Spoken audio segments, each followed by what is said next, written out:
Hello everyone, welcome back to this channel. तो friends, class 6 का chapter 5 है ये राज्य राजा और एक प्राचीन गणराज्य। तो इसके बारे में हम पढ़ेंगे और इसके जो इम्पोर्टेंट पॉइंट्स बनेंगे वो हम देखेंगे। सो जल्दी से वीडियो को लाइक एंड शेयर कर दीजिए, चैनल को सब्सक्राइब कर लीजिए। तो शुरू कर लेते हैं। सबसे फर्स्ट जो पॉइंट है, करीब 3000 साल पहले। देखिए, ये आपको ना ईयर याद रखने हैं, क्योंकि इसमें से ना ये ऐसे क्वेश्चन बन जाएगा कि राजा बनने की प्रक्रिया में कुछ परिवर्तन कब दिखाई दिए। करीब 4000 साल पहले, 5000 साल पहले, 3000 साल पहले। तो ऐसे ऑप्शन में दे दिए जाते हैं, तो इसको अच्छे से याद कर लीजिए। करीब 3000 साल पहले राजा बनने की प्रक्रिया में कुछ परिवर्तन दिखाई दिए। अश्वमेध यज्ञ जो है ये आयोजन किया जाता था, विशिष्ट पुरोहितों द्वारा ये संपन्न करवाया जाता था और इसके लिए उन्हें जो है उपहारों से सम्मानित किया जाता था। अश्वमेध यज्ञ करने वाला जो राजा था वो बहुत ही शक्तिशाली माना जाता था, जो ये करता था। और यज्ञ में आमंत्रित सभी राजा जो है उसके लिए उपहार लाते थे। फिर यज्ञ करने के बाद जो है एक घोड़ा छोड़ दिया जाता था और जो भी राजा जो है उस घोड़े को पकड़ता था तो ये माना जाता था कि उन्होंने जो है उसको चैलेंज किया है युद्ध करने के लिए। तो इस यज्ञ में ये होता था। इन सभी आयोजनों में राजा का जो मुख्य स्थान होता था उसे राज सिंहासन या बाघ की खाल के एक विशेष आसन पर बिठाया जाता था, जो राजा होता था। और यज्ञ के अवसर पर वह राजा की विजयों तथा अन्य गुणों का गान करता था।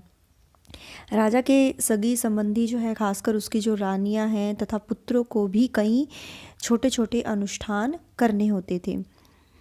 विष तथा वेश्य जैसे सामान्य लोग जो है वो उपहार लाते थे राजा के लिए, और जिन्हें पुरोहित क्या मानते थे, शूद्र मानते थे, यानी वो नीच जाति का मानते थे, उन्हें कई अनुष्ठानों में शामिल नहीं किया जाता था। ठीक है।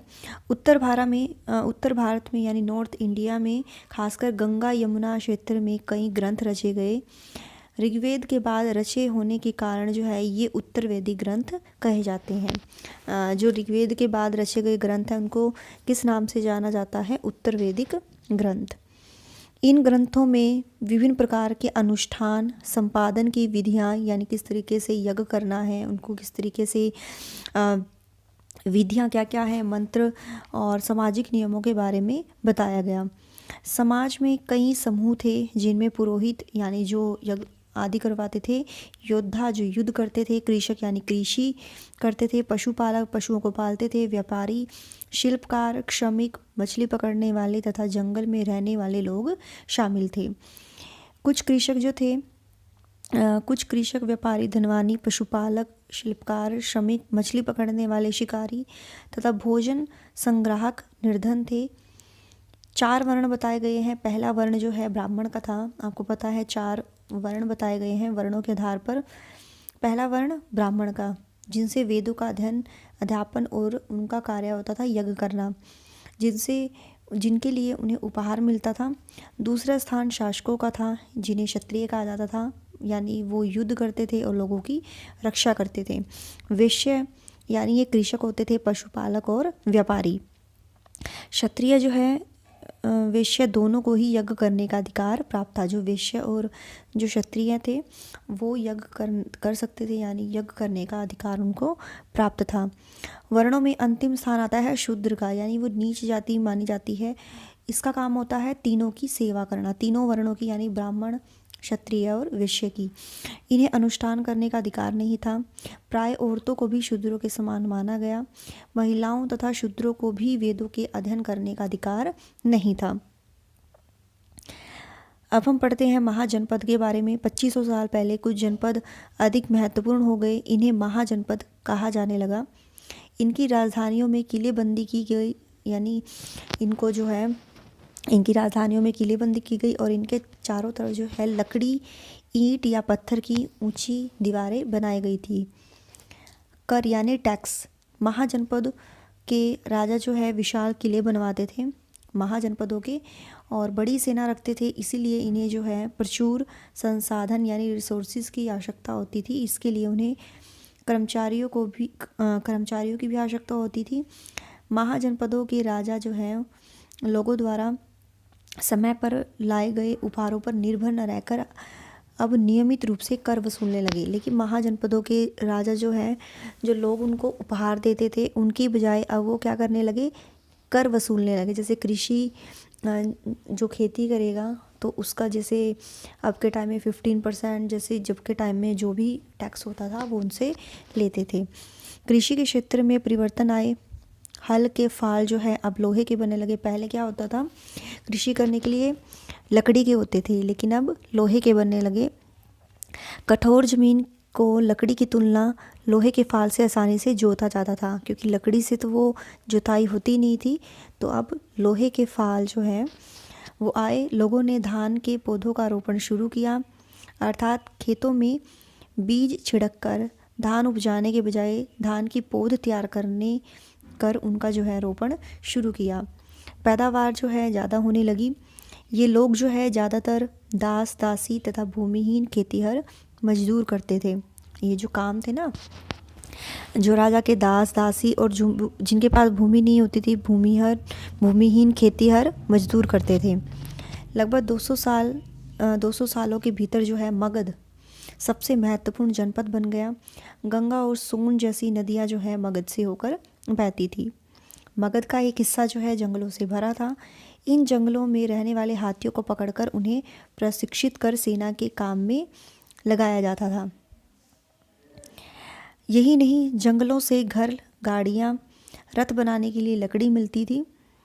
इसके अलावा इस क्षेत्र में लोहा अयस्क की खदानें हैं। मगध में मजबूत औजार और हथियार बनाने के लिए ये बहुत शक्तिशाली थे। मगध में 2 शक्तिशाली शासक थे, बिंबिसार तथा अजात शत्रु, जिसको अजात शत्रु कहते हैं। महापद्मानंद जो है एक महत्वपूर्ण शासक थे। इन्होंने अपने नियंत्रण का जो क्षेत्र है इस उपमहाद्वीप के उत्तर पश्चिमी भाग तक फैला लिया था। बिहार में राजगृह, जिसको आधुनिक राजगीर जो है, कई सालों तक मगध की राजधानी रही। बाद में पाटलिपुत्र, जिसको आज हम पटना कहते हैं, फिर वो उसकी जो है राजधानी बनाया गया। आपको पता है महापद्मानंद जो थे, इनके एक शासक थे धनानंद, उनकी जो मृत्यु हुई थी चंद्रगुप्त मौर्य से हुई थी, है ना। फिर उनके बेटे थे बिंदुसार, धनुष के बेटे थे अशोक, है ना। चक्रवर्ती राजा कहलाया था अशोक। तो मौर्य साम्राज्य की स्थापना की थी चंद्रगुप्त मौर्य ने। 2300 साल पहले मेसिडोनिया का राजा था सिकंदर, विश्व विजय करना चाहता था। सिकंदर के सिपाही जो इस बात से भयभीत थे कि भारत के शासकों के पास जो है पैदल यात्री भी थे, हाथियों की बड़ी सेना, रथ थे।